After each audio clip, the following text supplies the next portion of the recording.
So let me just jump into this talk and give some background. One of the things I've been working on is this idea of have been long concerned with the question of language and power and how translation sort of allows us to think language and power together within a single frame, and that's grown into sort of an interesting comparative circulation of English.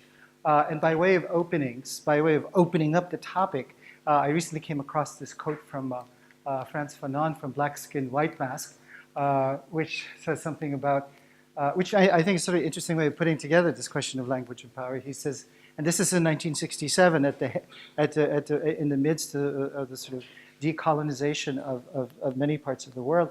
He says, to speak means to be in a position to use a certain syntax to grasp the morphology of this or that language, but it means above all to assume a culture, to support the weight of a civilization. And one can easily understand how he can easily make this assumption, because it's, you know, he's talking within a Francophone context.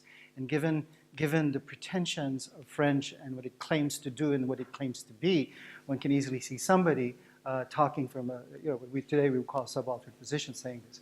The question, though, is, can we say this about English? Presumably he's talking about French, but can we say this about English? Especially, and of course, it would depend on what context, right? So, for example, the way in which English is used here. I've long been fascinated by the way Nida operates in a kind of a bubble, right? There are almost no Italians who come here. I mean, there's like one or two Italians. But the price of the ticket is, of course, English fluency. Unless you know English, you can't be part of this. So there's a kind of interesting way in which English exists in two ways: as a lingua franca that allows us to communicate with one another, but also as the official language that marks the boundary between who gets in and who can't get in. Right? So there's always that exclusionary aspect to English, as well as an inclusionary aspect to English. And I'm very fascinated at how this works. And certainly in the Italian case, we can talk about it later. But what I'd like to do is talk a little bit about the area that I study, which is Southeast Asia, and also indirectly the United States, as you'll see. This work in the case of Southeast Asia and the United States, just to orient us, that's of course the map of the world. There is Southeast Asia, and it's south, that is south of China, and east of India. Those are always the 2 points of references, right? And Southeast Asia itself as a term originated as a strategic designation during World War II. Lord Mountbatten first called the area Southeast Asia as an area of operation. So the area crystallized in and through war and conflict, nationalist as well as imperial conflict, as you can see here. Of course, I'm not going to talk about all of Southeast Asia. I'm going to be very selective, and again, we can talk about the inclusions and the exclusions later on. I'm going to talk about the Philippines, I'm going to talk about Singapore, and I'm going to talk about Thailand, which is sort of like the last place you'd think about when you think about English, but actually Thailand is quite interesting. So let's begin. And by the way, I have to preface this by saying, you know, James noticed that I have so many texts in my PowerPoints, and so I basically committed the first sin of doing PowerPoint presentations, which is I tend to tell more than I show. But I wrote this up as a set of notes, as much for me as it is hopefully for you, which explains why there's so much, it's so text heavy. So I hope you'll forgive that. But anyway, by way of introduction, for quite a bit now, there's been this question of the hegemony of English in Asia, Southeast Asia in particular, because of the emergence of ASEAN, that is the Association of Southeast Asian Nations, primarily a kind of a trading commercial bloc very similar to the EU and so forth, that they're trying to put together. And given the incredible linguistic diversity of Southeast Asia, English is the only language that they have in common. So there's been this renewed pressure to institute English education and English language schools in the country. And the situation, the emphasis on English in light of ASEAN, as I said, foregrounds the task of translation, particularly by way of language instruction, right? So translation not as literary translation, but translation by way of language instruction. And the aim, of course, as it is in many, many other places where English is sort of taught to think of English as an instrument primarily of economic development. English is the way to guarantee jobs, to proceed with trade, diplomacy, etc., etc. That is to say, English, again, to go back to what Fanon was saying, right? If English could be said to support the civilization, here it is supporting what you might call the capitalist civilization, right? With all its accompanying barbarisms, because of course you can't talk about civilization without talking about the sort of barbarisms that are that take place in order to produce this kind of civilization. And it has been much, much less about literature and the humanities. In fact, there's almost nothing about the humanities, almost nothing about literature. So you might say that English comes across as anti-humanistic, right? Education in English has very little to do with English literature. It has everything to do precisely with trying to get jobs, trying to plug into the world economy, trying to increase world trade. So in that sense, it comes across as anti-humanistic. The aim is therefore not to humanize Asian speakers, but rather to turn them into good workers, to turn them into servants of capital, with, of course, the collusion of the nation state. Knowing English allows a country a certain competitive edge. So, for example, when call centers relocate to Asia, they come to two places. They come to India and they come to the Philippines, because those are the two places where the population is trained to speak English. And apparently, more and more, the Philippines is winning over India because the Philippines is much more Americanized and much more capable of referencing American popular culture than Indians, who are sort of much more British in their orientation. Why is this the case? How did this come about, right? How did English become the language associated with a kind of alien power? I say alien precisely because it is not humanizing. It has nothing to do with becoming more human. If anything, it has to do with precisely becoming less than human. How do we approach these particular kinds of questions, the anti-humanistic, if you will, use of English in places like Southeast Asia? One approach, and an approach that I tend to fall back on when I'm at a loss as to how to think about anything else, is first of all to historicize and then to compare, right? So to historicize and to compare the spread of English in some of Southeast Asia. And the countries I want to take a look at are the Philippines, Singapore, and Thailand. But before we do that, before we dive into these three Southeast Asian countries, I want to take a look at the largest English-speaking country in the world, which is the United States, right? Where speaking English is, by and large taken for granted. So let's take a look at, and that our comparative and historical look will be guided by three questions. First, how did English spread? Second, what are the social and linguistic effects of the spread of English? Third, why is it important to ask these questions? What are the larger stakes? Not just for translation studies, of course, but for just understanding our world in general. First, let's take a look at the United States of America. And some of you may be familiar with some of this material because I had talked about some of this in my last work and actually mentioned some of it in the last time I was at Nida. What are the historical origins of English in the United States? Let me say at the outset, the origins were violent and bloody, as with the rest of the country. The spread of English in the United States did not happen by divine dispensation, right? It happened in and through the process of settler colonialism that, of course, was enabled by African slavery and Indian genocide. The wars of independence between 1776 and 1783 created the United States. I'm sorry, 1983, it should be 1785, just wishful thinking. Yeah. And the other thing is it should be wars of independence, because essentially there were two wars that were going on. There was the war against the British and the war against native peoples. The war against native peoples and the war against British were actually connected. One of the reasons why the colonists rebelled was because the crown was protecting, by way of forging treaties with native peoples, so as to minimize the attack on settler colonies. This also prevented settlers from expanding on Indian land. And in an attempt to allow them to expand in Indian land, they decided to overthrow the crown, right? So that because they saw the crown was what stood in the way of their settler expansion. So it was always a double war. So for example, just as George Washington was beating the British, he was also driving away native peoples and giving those lands to his American troops. Now, once the British were defeated, there emerged two problems that the nation had to confront. On the one hand, English was the language of the colonizer. Right? What to do with this language? After all, they had just gotten rid of the colonizer. Are they going to use the same language? Okay, so this is a problem that all post-colonial nations face. On the other hand, given the incredible multiplicity of languages, I mean, the United States at this time was a veritable Tower of Babel, right? What language would best unify, right, the new nation? What would guarantee its existence, given that at this point it had a very, very precarious existence? The key figure here was, of course, Noah Webster, who was one of the folks who figured out what to do with English. His dates are 1758 to 1843. And throughout this period, the post-revolutionary period, he created a series of spellers, and of course, the very famous Webster's Dictionary. First edition was 1821. So at least 4 decades before the Oxford English Dictionary. And in some ways, sort of not that dissimilar from Johnson's Dictionary of the English Language.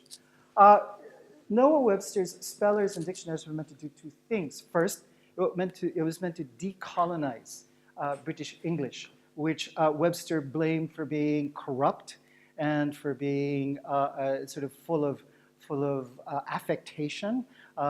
It was not suited to the virtuous new nation that emerged, and so they had to be cleansed, as it were. And he wanted to create a much more purified American version, right? So one of the things he did, for example, was to simplify spellings and so forth of some of these languages.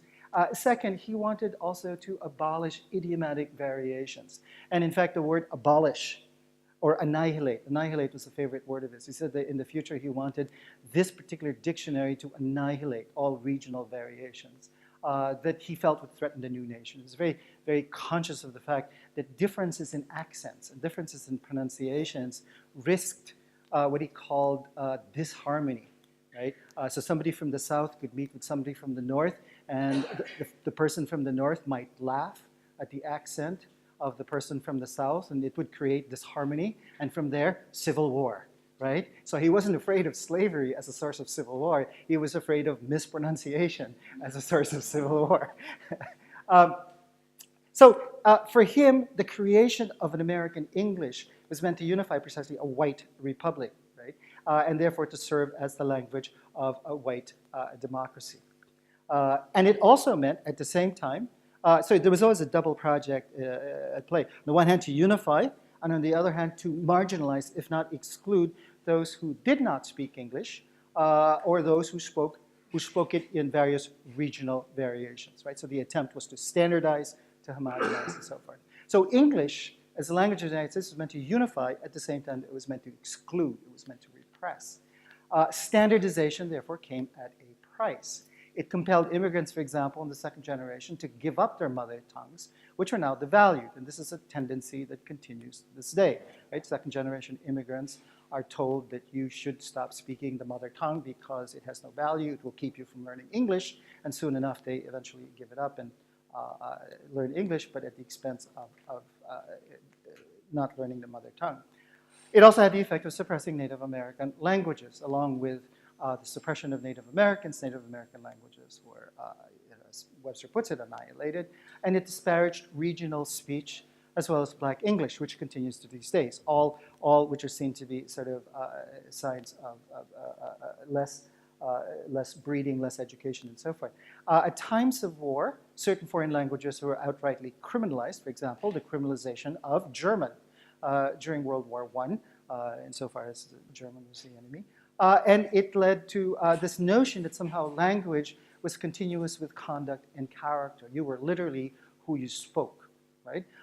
And to fall outside of the sort of standard norm was to somehow be less than American and to somehow be kind of suspect.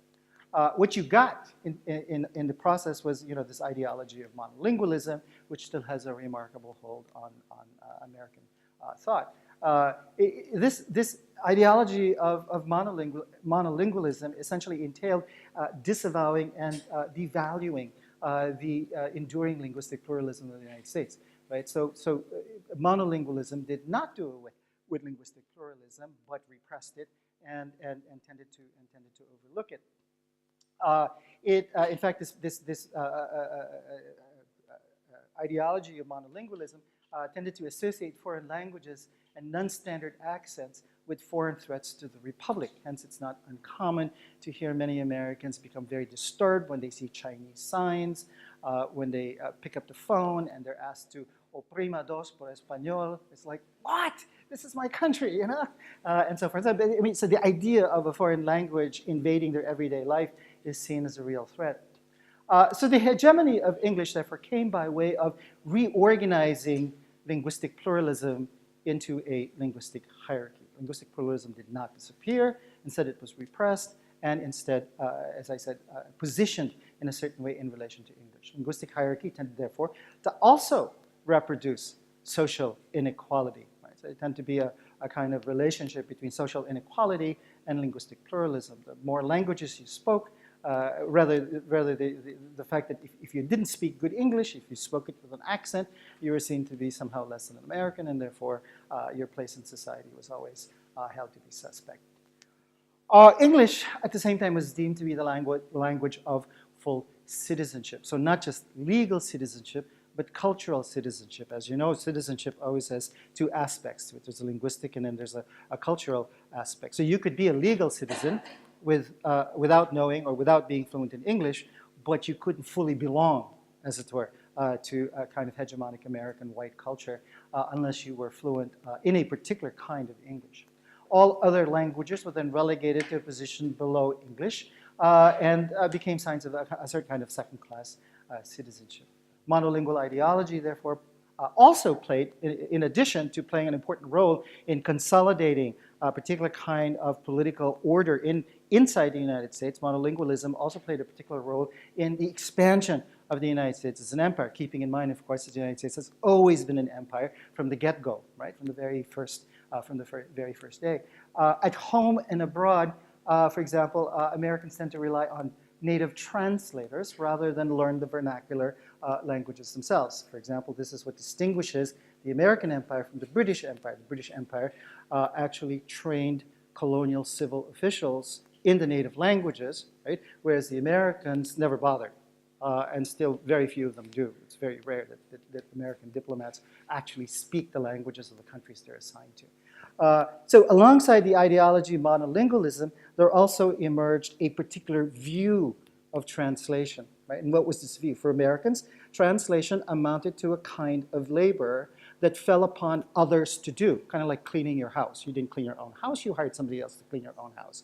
Same thing with translation. Translation was a kind of labor that fell upon non-English speakers to do. Speaking English precisely was highly regarded as a kind of accomplishment because it meant no longer having to translate, right? No longer having to do this labor. You would have others do this labor too. So again, it's completely the opposite of what you might expect in Europe.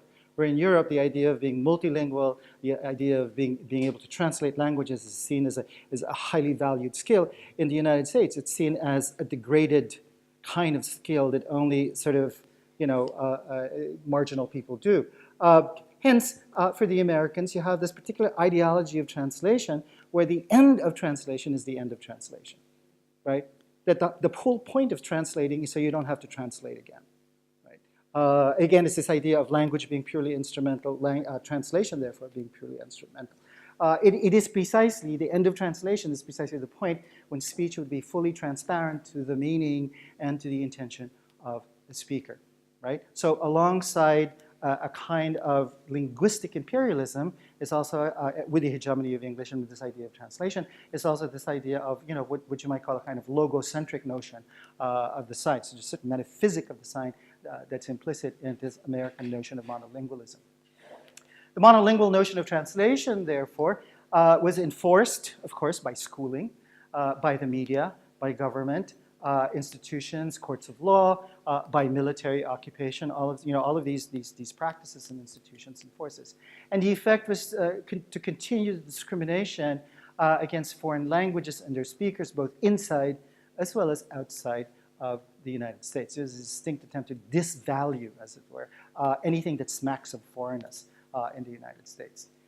So the power of English is this about both. If you were to ask, well, why is English so powerful in the United States? Why is it so unchallenged? It has to do with both. First of all, there is the appeal of inclusion. To speak English is to become, as I said, fully vested as a citizen, both in legal and cultural terms, in both the United States nation as well as empire. There's a great deal of appeal in becoming part of this powerful country.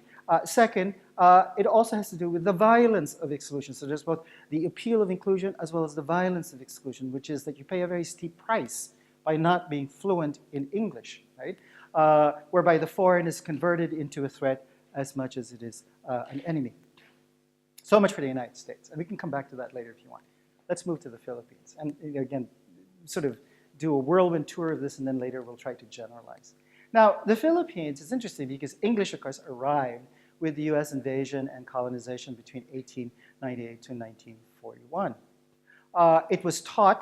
English was taught by way of a network of public schools. One of the first things that the Americans did was to establish all these public schools in the Philippines. And the aim of the schools was precisely to pacify Filipino revolutionaries in the wake of the most violent Filipino-American War. Filipinos refused to submit to the United States. They had just overthrown the Spaniards. They were not about to give up their newborn sovereignty. And so a long, protracted guerrilla warfare was fought for about 4 years.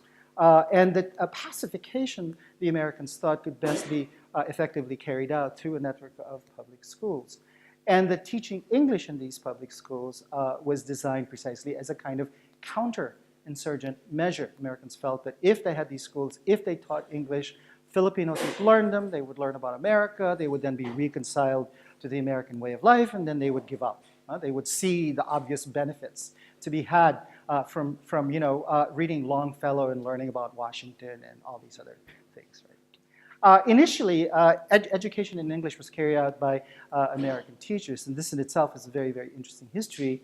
The majority of teachers that came were, of course, women, white women, many of whom were part of a new crop of college graduates who were looking for something to do, adventures and so forth. And so they thought if they partook in the empire, that this would allow them a certain kind of advance in their lives. But by the early 1920s, for all kinds of complicated reasons, education shifted and it was now Filipino teachers rather than American teachers that were teaching the Filipinos. English became the universal medium of instruction on all levels.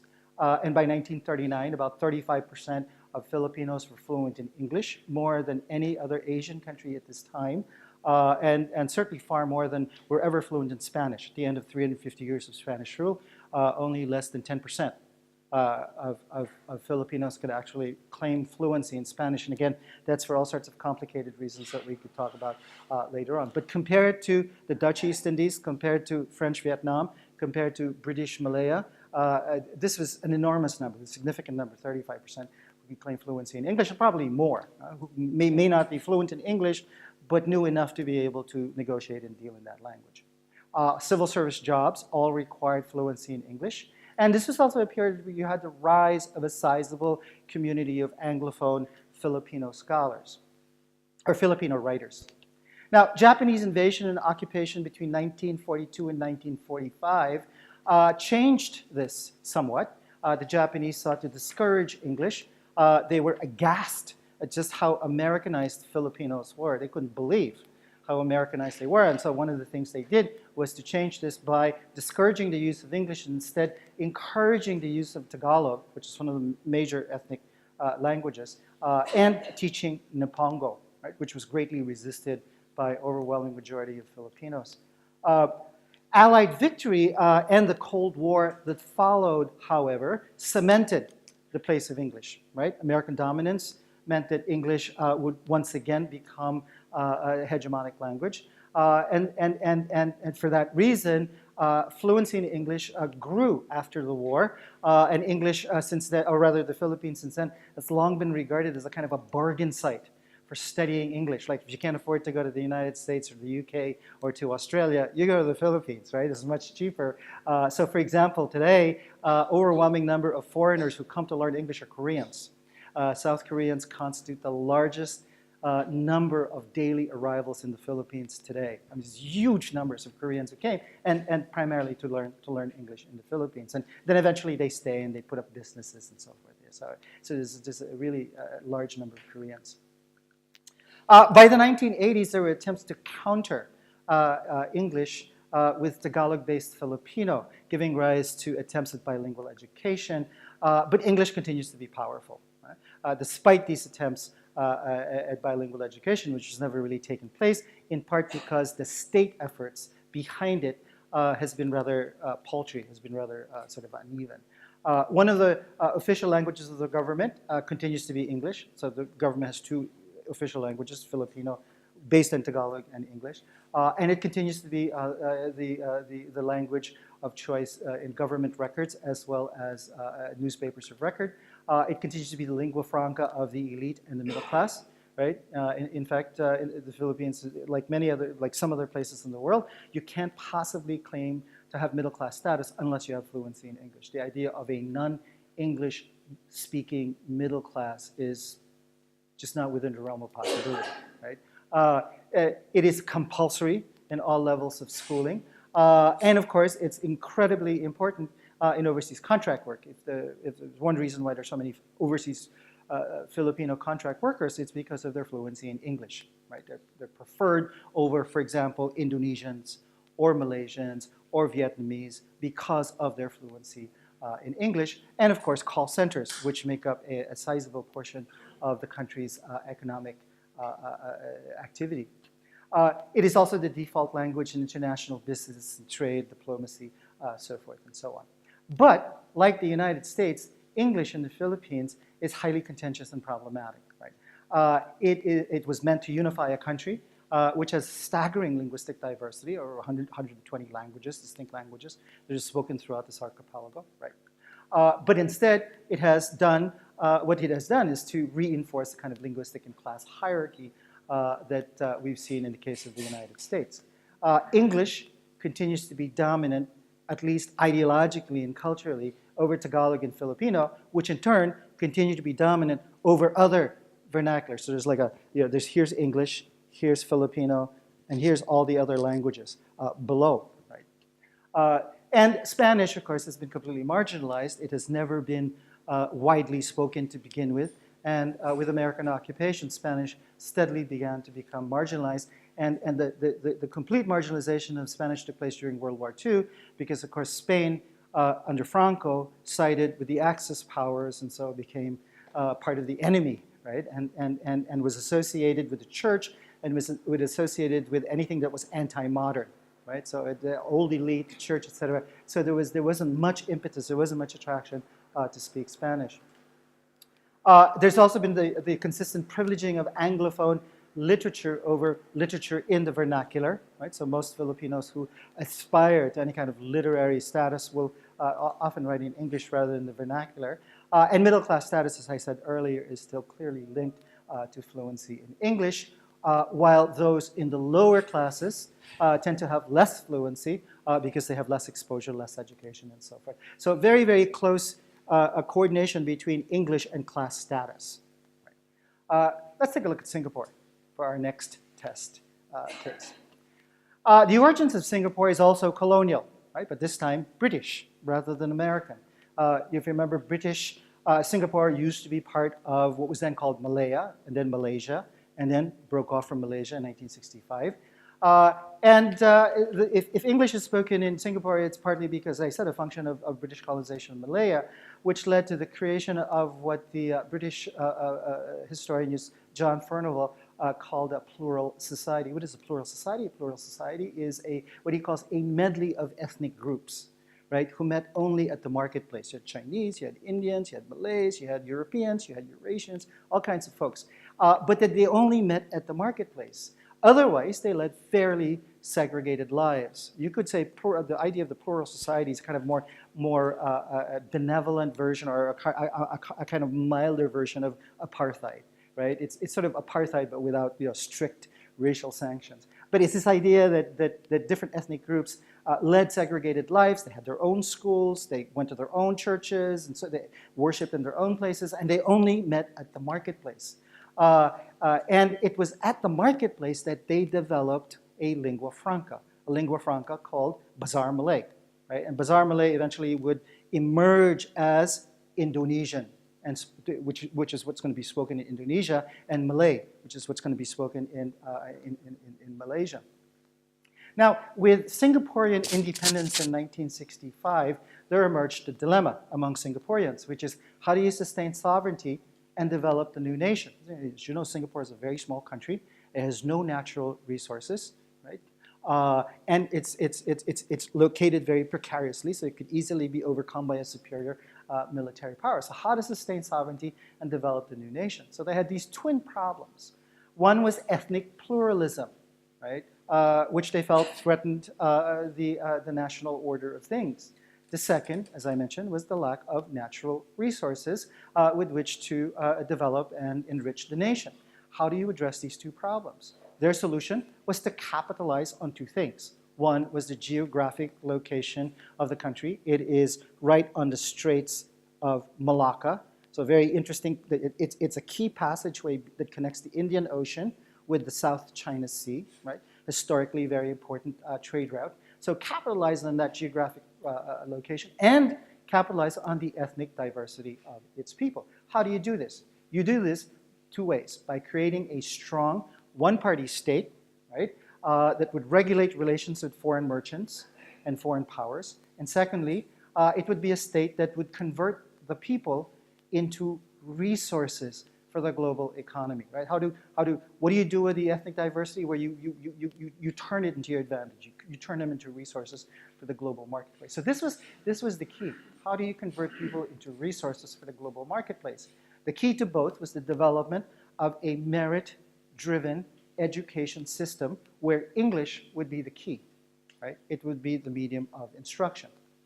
English was seen by the state as a key for converting people into workers for the world. And the language policy in Singapore is permeated with the sense of we need to have good English speakers, otherwise we will stop being competitive in the world. So English is so important in Singapore. At the same time that the state was concerned with developing English, they were also very concerned with maintaining national identity by way of developing what you might call a composite Asian identity. And they did this by fixing ethnic distinctions and coordinating them with so-called mother tongues. So not only did they regularize, standardize population, but they did so by assigning standard mother tongues to each of these populations. There were mainly three. Chinese, didn't matter if you were Han, if you were Cantonese, if you were Fukienese, you had a mother tongue that was given to you. And the standard issue mother tongue was Mandarin. If you were Malay, you had Malay. If you were Indian, again, it didn't matter. If you were Gujarati, if you were whatever, you had Tamil. That was your assigned mother tongue. The state assigned you a prefabricated mother tongue, right? So then what happens to English? English is seen to belong to no one. English belongs to no one. No one has English as its mother tongue. It could not be the mother tongue of anyone. It was explicitly forbidden to be the mother tongue of anyone. It didn't matter if you grew up in a household where English was the only language you spoke. It didn't matter if you were Eurasian, right? And your father was English speaking or your mother was English speaking. It didn't matter. It had to remain an other tongue. No one could claim it as a mother tongue. Therefore, it remained alien to all. And because it was alien to all, it was available to everyone. No one owned it, therefore everyone could claim it, right? It was public precisely because it didn't belong to anyone. So you had the situation where state-mandated mother tongues were indentured, as it were, to support the privilege of the other tongue, English.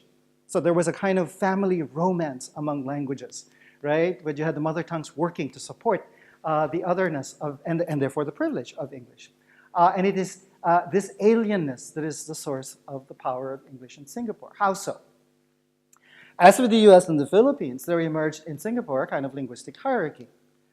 English reigned over the mother tongues, Mandarin, Tamil, Malay, and therefore it provided a kind of generalized language with which to transcend linguistic differences, right? You spoke up to English, right? And English, as it were, maintained those differences even as it allowed you to transcend them. But as I said, this was possible if only if English remained an other tongue, and therefore native to no one. This means, therefore, that English can circulate among the different groups, because it belonged to no one. It remained essentially alien to everyone, and yet available for appropriation. It would link the inside with the outside, Singapore with everything that was outside of Singapore. Therefore, English would serve as both a mediator of difference as well as a measure of difference, right? Because access and education in Singapore determined what kind of economic status you had, what kind of social status you had, and so forth, right? So English as a mediator and measure of difference, therefore, made it seem as if English existed as a kind of money, because it's only money that can do that. Money exists as both a means and measure of exchange and value. The power of English was therefore directly related to the power of capitalism, right?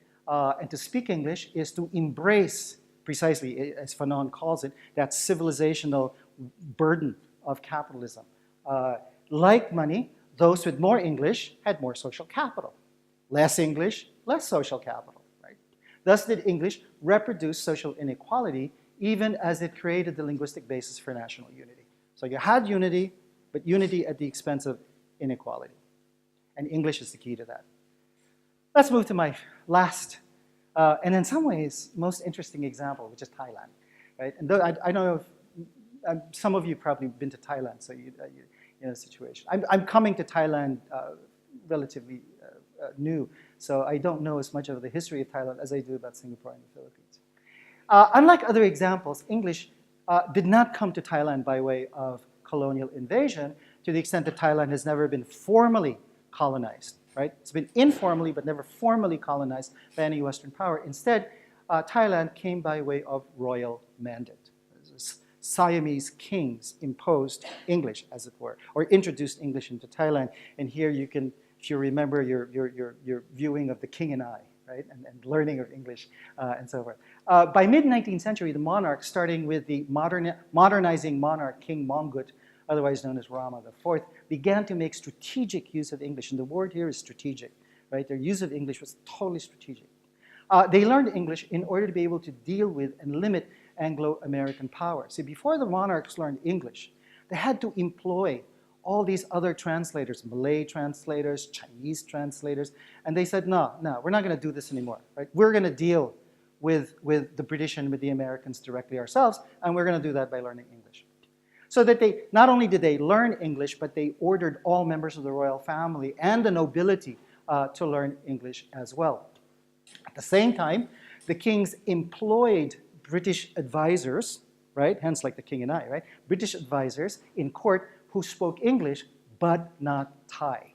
That's how they controlled them, right? They taught them English, but they did not speak Thai, so they could talk Thai without the advisors knowing what the hell they were saying. So English, therefore, became an essential second language in court. In effect, English became a servant to Thai, right? A privileged second language of rule. The importance of English, therefore, came from being a lingua franca of diplomacy and trade. At the same time, it was a way for the monarchy to protect itself from imperial invasion. If they knew English, they could, as it were, out-talk and out-strategize both Anglos, British as well as Americans, indeed employ Americans and Anglos in the court, right? And so therefore fend off the possibility of invasion. English was thus used against the English. It was an incredibly sort of, smart move. It inoculated the monarchy from Western rule while allowing the monarchy to appropriate techniques of Western power, right? English therefore played a role in upholding the independence of the Thai monarchy, so long as they could control the terms in which it entered into the realm. And it also, therefore, allowed the monarchy, because now it had been strengthened, had been consolidated, its sovereignty was, as it were, protected. It now allowed the Thai monarchy to colonize the rest of Siam, which is today present-day Thailand, right? So it expanded its realm, which used to be limited to Bangkok. Now it could expand and colonize the rest of the country that we now know as Siam. So, which is why, while Thailand was not formally colonized by the West, it was formally colonized by the monarchy. Right? So in a way, Thailand emerges as a Thai colony, right? A monarchical colony rather than a Western colony, to the extent that the Thai monarchy was able to fend off Anglo-Americans. In this sense, English did not colonize Thailand. Rather, it was the Thai monarchy that colonized English, right? And in that sense, English became a kind of Thai, became a kind of Thai. English as a kind of Thai meant that it was that which Thais used with white foreigners, both inside as well as outside of Thailand, which is why today, if you talk with English-speaking Thais, doesn't matter if you're German, if you're Swiss, they'll speak English to you. Right? They assume all white people speak English, and so they'll speak English to you. So it's further, and so this further amplified the elitist origins and uses of English in Thailand. English was a way for the nobility, and later on, the rising middle class, to distinguish itself from the commoners and working classes. This is the other key role of English. So not only did English fend off the outsiders, it also fended off pressure from below. Fluency in English became a hallmark of class distinction, right? So if you had any pretensions to being middle class or being noble, you had to be fluent in English. You had to learn English. Otherwise, you would be just like the masses below. So the effect of English, therefore, was to protect the positions of the Thai elite from pressures from Anglo-American imperial powers, but also used to demarcate a zone of privilege from those of the lower classes. So always, again, had this double role, right? That's the irony. English allowed the Thai upper class to be more Thai by virtue of being more upper class, right? This is very, as I said, very strategic use of English. Now, this changes. After the 1930s, English's special place became even more apparent. Government made the learning of English compulsory in secondary and tertiary schooling. English was the only foreign language that was required in all levels of schooling. No other, not French, not German, nothing. No other foreign language enjoyed such a privilege. English, therefore, was quickly associated with an educated citizenry. You couldn't consider yourself fully educated unless you had had some English, right? Where education meant familiarity precisely with Western science and modernity. So Thais who go abroad, who become fluent in English, come back, and they are part of this privileged coterie, right? And recognized as such. By the 1970s, another complication.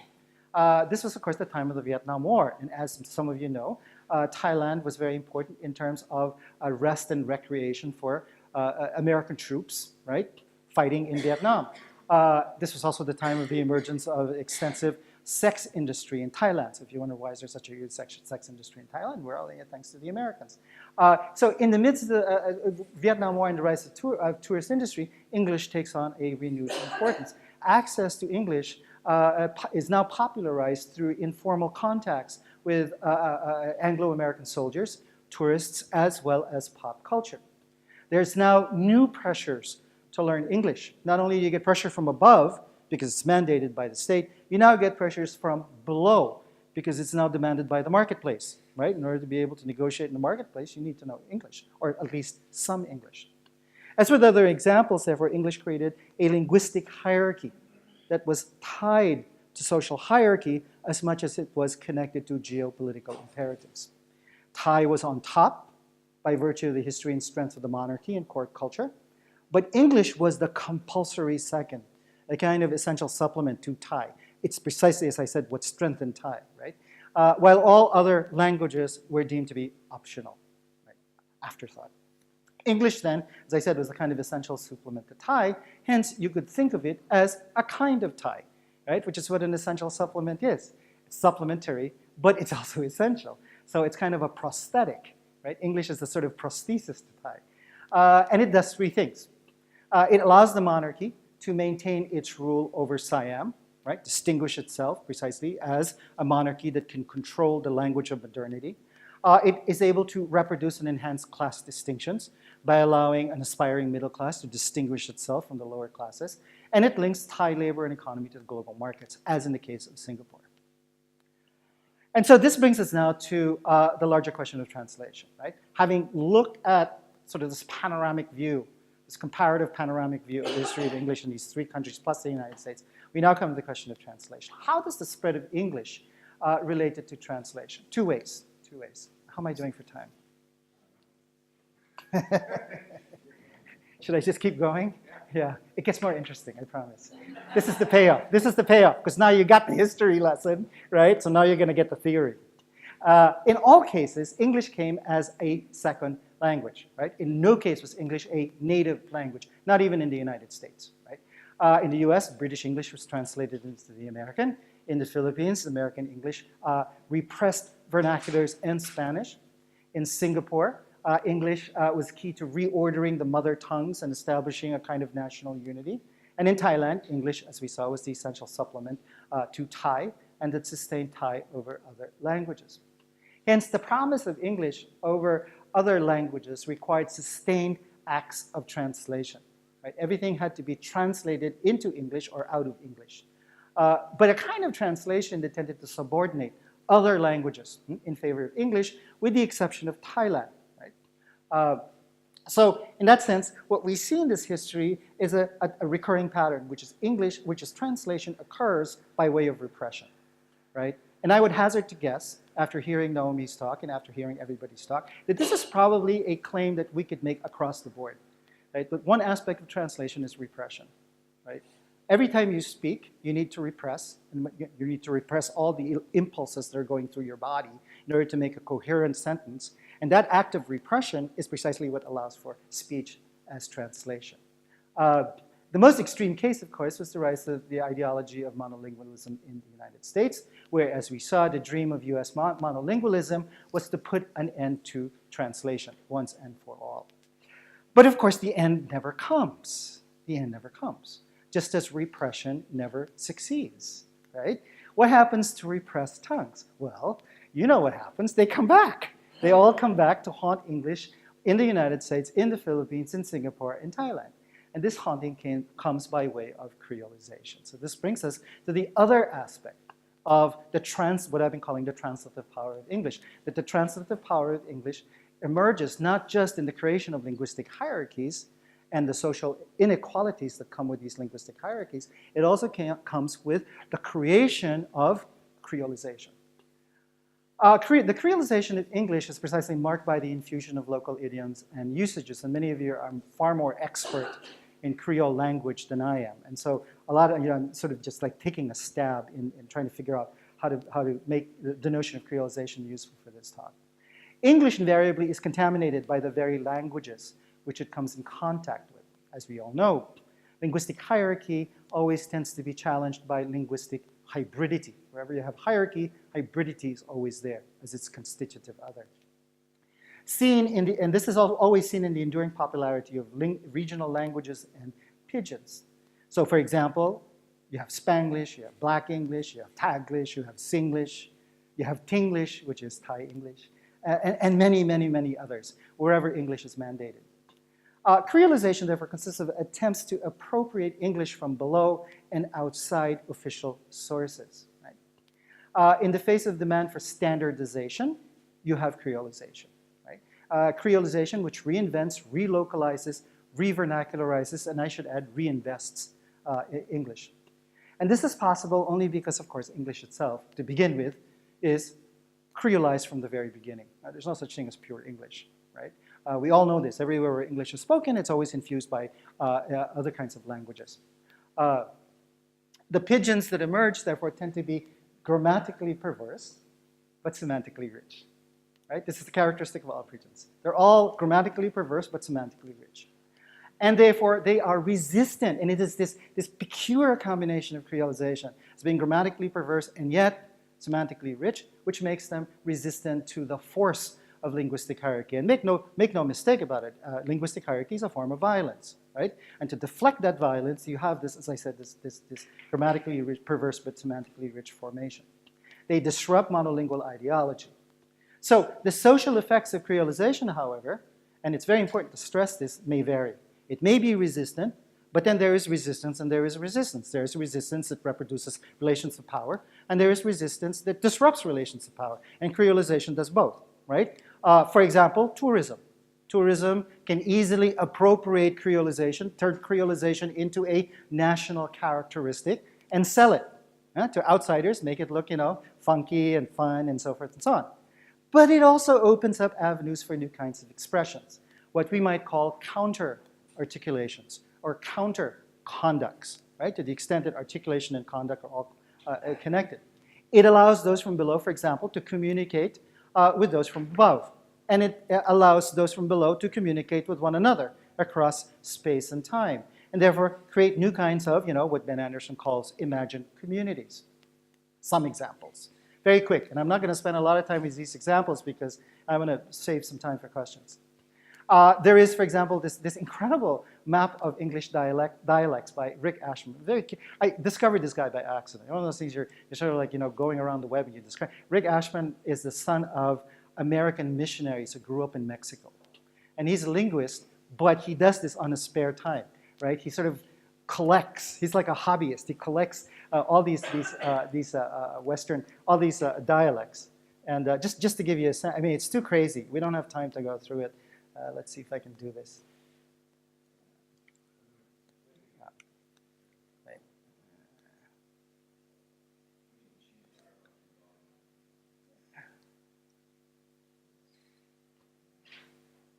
Command? Is it command tab?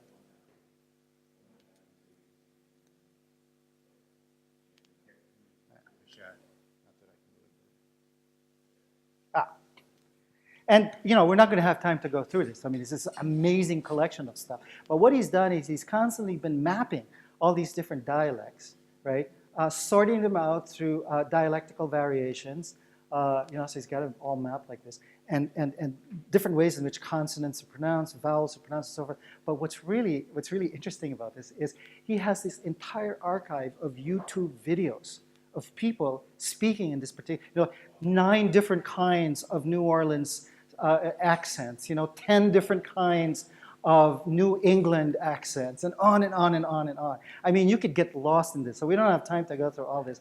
But it gives you a sense of the dizzying variety, right? The dizzying plurality of American English, which I suspect is probably true in Britain and many other places where people think of English as a singular language when in fact it's so inflected and so forth. So then the point here is that let's see, back to my slide.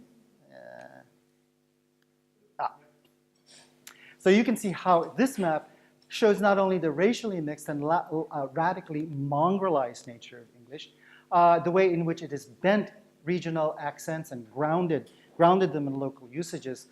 You can see in this map the way in which the vernacular constantly strains against the standard, working around it, blowing it apart, leaving it in smithereens, literally, so that the effect is you deconstruct the myth of monolingualism and the hierarchy of languages, right? Simply by collecting, simply by gathering, simply by listening, right? You dispel all these myths. What about Southeast Asia? Very quick, some examples in Southeast Asia. Many of these examples, and I'm going to just give 3 examples, but one of the things that runs through these examples I'm going to give you are the following. First of all, you have the recurrence of the vernacular as ways of countersigning English, right? If you think English is a guarantor of sense, of reason, the vernacular countersigns that and takes it in a different direction. The vernacular occurs in these creolized or pidginized versions as a way of inverting and carnivalizing the relationship, the hierarchical relationship between English and the vernacular, where you get a situation where English is broken up, it's destabilized, it's thoroughly contaminated by the occurrence of the vernacular, and vice versa. I should add vice versa. English is the same as the vernacular. So English, therefore, is converted into a supplement rather than to a governing schema that challenges all sorts of literary impulses. Indeed, what you get in Creole is, or Creolized articulations, is the sense in which literature itself is always already Creolized. Right? It's always already Creolized. To the extent that literature, wherever you have literature or wherever you have literary expression, doesn't have to be literature with a capital R, it could be literary expressiveness, you always have heterogeneous elements, rhythm, prosody, syncope, anaphora, etc., which are all irreducible to standard speech. What the introduction of these elements do is that it creates regions of opacity and untranslatability. And in fact, many examples, for example, of Creole speech and Creole literature, there are areas that it's just impossible to translate, right? It's just because the references are either too specific or too distant. There's just no way you could make sense of it unless you know that particular vernacular. Another aspect of many Creole expressions is humor. Humor is an important byproduct, whereby laughter itself is a kind of second language. It's a kind of additional language that is added to the already sort of crazy mix that you get in these Creole language. And so what emerges are, here's my title, Mutant Tongues. And here's the subtitle of my new book. Foregrounded by the recurring insurgency of language, the refusal of language to bend to the will of its speakers, right? Amid what I call wars of translation. Undecidability, untranslatability, opacity, resistance, and so forth. So, some examples. Here is an example from Nick Joaquin, who is an Anglophone Filipino writer that wrote born between 1917 to 2004. It's a very interesting essay called Language of the Streets, which talks about Tagalog slang. And he gives a kind of what you might call a carnivalesque genealogy of English. And he locates Tagalog as the origin of English, right? This is weird kind of kinshipy stuff. So he says, did the English language spring from Tagalog? Yes, averred the vaudeville professors. And they point out that many English words have an obvious Tagalog origin. For example, pussy from pusa, mother hen from ina hen. There's something to this theory, really. Those English words tot and toy, don't they clearly come from totoy, the Tagalog for child? And another Tagalog word for tot, bololoy, usually shortened to boloy or boboy, just as clear a source for boy. Where would the English suit have sprung from? From our word for wear, suot. What pronoun came first, the Tagalog ito or the English it? The friction of our kiss-kiss undoubtedly sparked kiss, as the laceration of gas-gas grows bigger in gash, and the dangle of lus-lus swings again in loose, and the sibilance of sip-sip is scissored in sip. But what need we go on? Even the English word for nurse, nanny, is obviously a derivative of nanay, right? So there's this interesting inversion where unless you know Tagalog, what you keep running up to are these regions of opacity and untranslatability. This is from a terrific young poet named Barbara Jane Reyes, Filipino poet based in San Francisco. And here's another example. This is really quite interesting. And again, here you see elements of hip hop as well as elements from 16th century poetic practice, referred to as Ladino, to Spitfire. We Spitfire, girl, we golden in the breath. We palabra, Pinay, know that we legit. We speak our piece in the letting, rejoice. We file our fangs, girl. We got the bite down. We loosen our grip. We widen our sight. We street smart, whip smart, ward is our bond. We diwa, Pinay, our sums be our salt. We diva, diwata, our voices for real. We badass, we deep, our birthright, our roar. We surge and swell, sing holy and sutra. We cut, snap, strike. We know damn hot air. We handle ourselves. We our own, we be. We say our names. We say no. We say no. We Spitfire, girl. We golden. We got this. Right? And again, it's like incredible sort of references to early modern colonial poetics that she's very conscious of, and Taglish and so forth. So another example. Here's one, Singlish by Charmaine Tan. And again, I claim to understand every single reference here. But again, you can read it and enjoy it for what it is. This is incredibly pleasurable to read. We don't care. We like to speak it le. When we end with lor, hor, la, people say our English kana say. Why do they care? Hardcore K-po, bodai chicho. It got rhythm like when you say, who passed urine in the loft? Chow si, aya.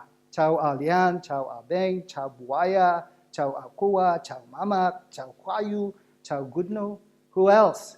It got reason like when your secretary say, you hold on he's on the other line. So you wait for him to finish wa piang talk. So long buitan, some more I cannot. Scolding from teacher for wasting time. We say sorry, sorry, sorry to make sure we are. So pay sai, we have to repeat 2, 3 times, then say excuse when we overtake or cut in only once. Shortcuts must be short and sweet. Proper English, so leche. So correct, so acty for what? Walao. Already got our meaning before you finish. Vegetable, animal, mineral, abstract. It makes all this roja, chicken feed. Hands all over the place. Poke here, touch there. Growing only like a Samseng here. People cannot control, also cannot compare. No class Singlish here to stay. No big shot can have his way.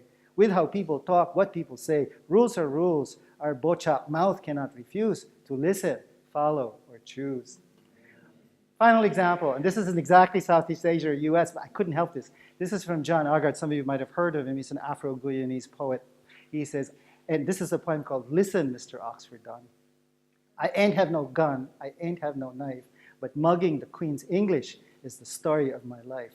I don't need no axe to split up your syntax. I don't need no hammer to mash up your grammar.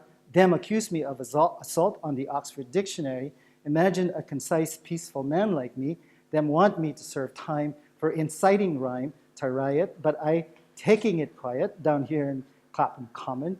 I'm not a violent man, Mr. Oxford Don. I only armed with me human breath, but human breath is a dangerous weapon. So, sum up. It's common to speak about English as a global language or a world language, but I think historicizing and comparing English shows something else, that English rather is more of a worlded and a worlding language, and this sort of owes something to the formulation of Alistair Pennicook on the cultural politics of English. Everywhere, English exists in tension and uneasy cohabitation with a plurality of languages and of worlds, and everywhere, English is creolized, that is, translated into a language other than itself. Thus, the triple role of English. It is a language of power. It acts to create and consolidate hierarchies, political, social, cultural, and otherwise. It is a kind of money. It subordinates labor and natural resources to the empire of capital. Hence, fluency in English is always a marker of class status and therefore a guarantor of social inequality. And third, as a world language, it can also refashion languages of possible resistance. Creolization, for example, can flatten and subvert hierarchy. It furnishes, as we saw, resources for counter-articulations and counter-conducts. It can bring different languages and peoples in touch by opening new forms of expression. It raises the potential for democratizing expression, even as there is always a risk for foreclosing such possibilities. Thanks.